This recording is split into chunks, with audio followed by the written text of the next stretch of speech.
As we go on to world news here, we turn to Brazil, where the current COVID death count at the time of recording is just shy of 263,000 people who have died of COVID-19 in Brazil.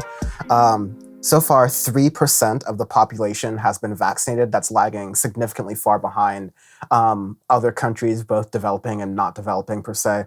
And they're currently at the rate right now where certain outlets are reporting that 70 Brazilians are dying per hour in the country.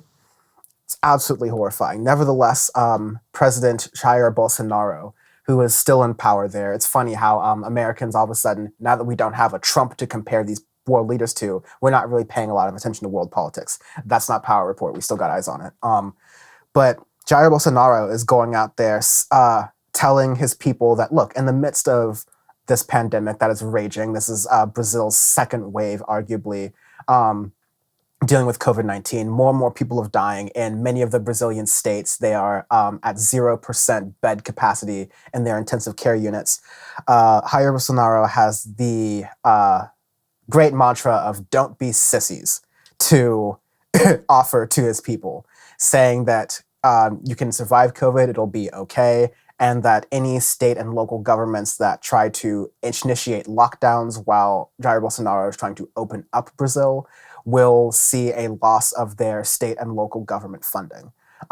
These are just eerie echoes of just rhetoric Donald Trump was even having just last year, saying that states that were fighting measures to reopen from the Trump administration, even though it's way too soon to open, and even though it would be easier to open if that administration were just handling the pandemic better, then the incentives would be aligned. It's all echoing a lot of that sentiment that ultimately, I mean, we know the answer to that. America's death count is 500,000. And per capita, the breakdown between America and Brazil is different, of course. But we know that this method of behavior in a country, this response from a government, is only going to lead to needless death. So yeah, it's a damn shame to see what's going on in Brazil right now. No, it's really crazy. I mean, Jair Bolsonaro is a nightmare. He's like, I mean, I can't say he's like one of the worst ever, or even in this hemisphere, but it's a shame to see someone, especially coming after Dilma and Lula, just really not care about the Brazilian people at all. And it's really overwhelmed. I think you mentioned also, like, you know, it's overwhelmed certain cities' healthcare systems. Brazil also has like a level of universal healthcare, and one of the countries that does really well when it comes to vaccine rollouts. They did really well when it came to the H1N1 vaccines that they pushed out, and I was trying really hard to find the numbers, but you know, they vaccinated like a large part of the population in a very short amount of time. Brazil being a country with a very large population. And polio, they did really well with that too in the past. But yeah, it was crazy to hear like companies were going to Brazil to run trials for their vaccines, and Brazil and Bolsonaro did nothing to purchase them. Like, literally just let them leave and go sell the vaccines other places. Like you should be charged with murder. Just recently, like now they're just buying, they gonna buy 100 million doses from Pfizer and apparently 38 million from Johnson and Johnson. But it's like too late. You know, there's no reason that there should be this late. I can't even think of any other reason except for he wants people to suffer. And I don't think that's crazy. There are a lot of politicians that their idea is to let the population suffer and funnel money into big business people and corporations. You know, just they kind of have this watch the world burn mentality. Trump was the same way, you know, and Trump has no excuse at all. When we heard last February 2021, him talking about how bad COVID was. So You wanted people to suffer and die. In Jair Bolsonaro, he had COVID. Obviously, yeah, he survived, but he knows that people are dying and he just doesn't care. It's really a shame. I mean, I can't imagine him getting reelected. I don't know when the elections are. I feel like they 2022. get 5 The years. next election 22, is yeah. in, I think, September of October in 2022. Okay. Um, I really, really hope that Brazil, I mean, Brazil is a new democracy. I think they became a democracy in like 93 or 88. I can't remember. I want to say 93. It's a new democracy and it's imperfect in a lot of ways, but those people deserve better. And you know that that wave, that Trump wave, that Bolsonaro wave, there's a few other people around the world and some other parties and things like that. I hope that people that believed in that to some extent will see the folly in it. Hopefully they can wake up from whatever they were thinking that these people were and see like, damn, like, they were kind of perpetuating this like I don't give a damn attitude, and they really meant that. Because people are dying at alarming rates. I think Brazil 2, 3 days in a row having their record highest deaths. We were having that here in America too. Like every day, it's like even more and more people dying from COVID, and we did not have to be suffering like that. We really didn't. You Yeah, know? it got to a point with COVID in America, definitely, where like even I, as someone who was covering the news, was like, yo, like it's depressing. Like people are not really reacting differently to the, oh, a 9/11 a day. Oh, like a 9/11 and a half per day. Like no amount of contextualizing the amount of death really got anyone more angry or more demanding a change of direction from the government. But it's also to say that, yeah, there's a lot of the same things that Trump, Bolsonaro, um, you could say the rise of the right wing in governments all across Europe and all across the world, honestly, in the mid tens was surrounded by a lot of the culture war stuff, a lot of this culture war stuff that works. Right now in America, we're seeing it as cancel culture and these things over um, transgender and gender expression, those sort of issues, and these sort of reactions from conservatives who are being just that reactionary in their behavior, not really taking any initiative in what is happening in culture, trying to change culture for the better, just saying, hey, this new thing we're unfamiliar with sucks, and therefore our political strategy is based off of that. There was a type of politics that was like, I'm going to make my entire politics about grievance, sprinkle in some things that'll be populist here, and then climb up to victory. And everyone from Glenn Greenwald to The Economist gets to call me a populist that's a man of the people. And then you go in, you continue to be a crony capitalist and serve all of the richest people in your society and reap all the rewards while your people suffer to the greatest extents. Like, to give anything to these like right-wing politicians, they have shown that the what Jane McAlevey calls the strike muscle, or like any sort of ability of a people to rally together and get angry for something against like a government or against a workforce. These right wing politicians have shown that a lot of that people on a whole have a lot of patience and will tolerate a lot when they are being thoroughly beaten down by the system. It's like it's a true blueprint for 21st century oppression that I'm afraid to see in the future when it's potentially used in a more militaristic context. But like right now, I just see that there are people across the world who I don't blame Brazilians for not like all going out in the streets right now fighting against Bolsonaro, no more than I blame Americans for not going out in the streets and fighting Trump every single day.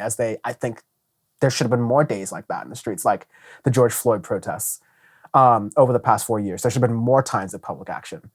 But that is to say that it is really powerful when you take everything from a public and from a society and just continue to take and continue to take and continue to take. And in history, when people were taught that there is a low point people will go before there is no lower and they fight back, like I don't know how much lower we're going to go before either we just realize that there is no fight back, or the backlash is something nuclear and extremely, not nuclear per se, like actual nuclear weapons, but something that's extremely violent per se, like Yeah. civil wars, like military Well, conflicts, those kind of deals. we almost saw that. I mean, we saw a lot of that. We saw that like weaponization of grievance and false grievance with January 6th. You know, those people had some kind of false grievance, and it was very close to being even more violent than it was. You know, I mean, I can't even imagine like what would have happened if those people got their hands on prominent American politicians. Like, I can't even imagine if what they intended to do happened. Um, but you know, these types of politicians, yeah, they just, you know, they just, you know, feed into anger, and it's easy. And I think I've mentioned that on here before. It's easy to do that, you know, like get people angry about things, but it's not productive. You know, like there's a way to be like angry and productive, but they're just like, just be angry about everything. Be angry about Potato Head. If you're not going to go out in the street and fight for Potato Head, they're going to take your house.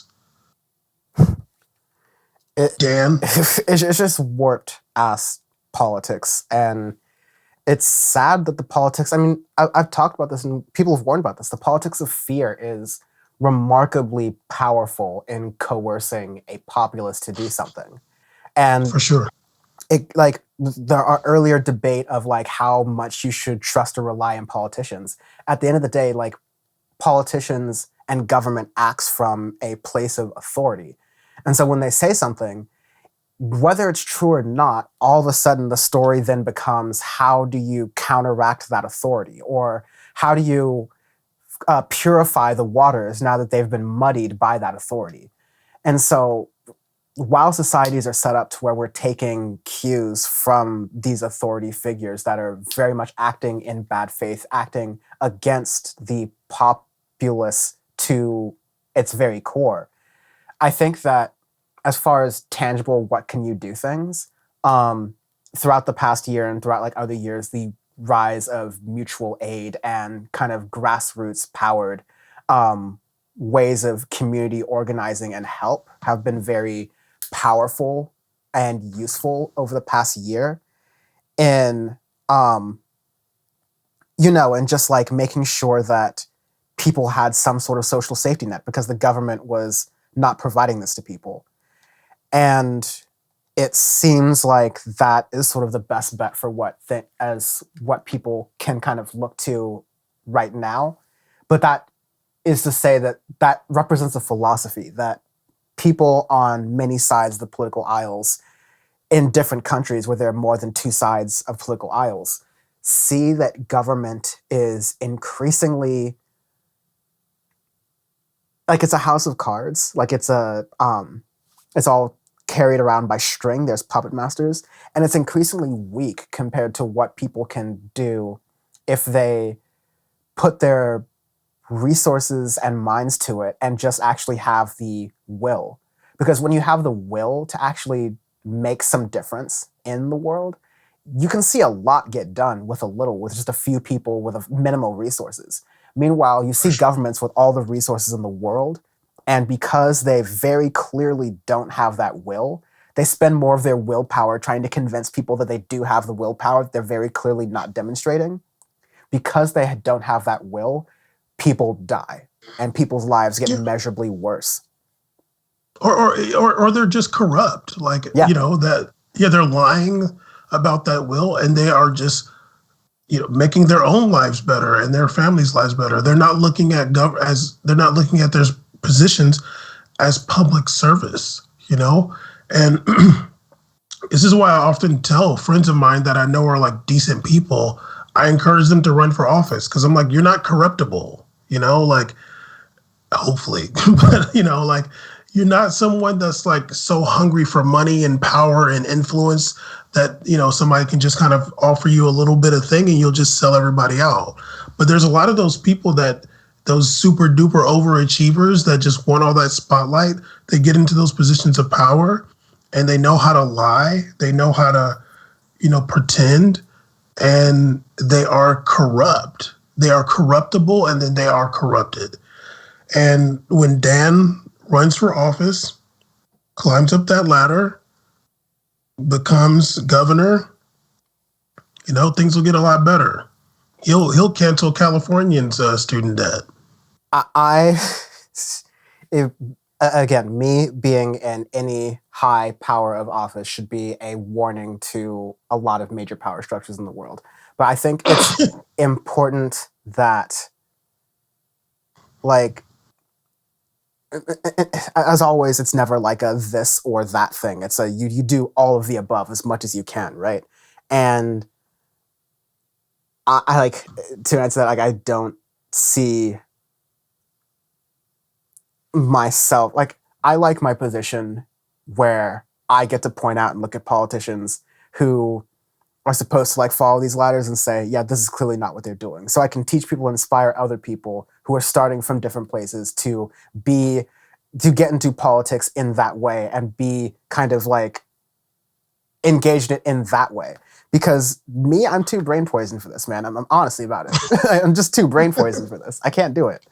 I know as much as you wish, like, I'm the exact kind of person to run for. No, I'm not the kind of person to run for office. I'm the kind of person to be the fire under the ass of people who run for office, and to support the people who are actually freedom fighters out there.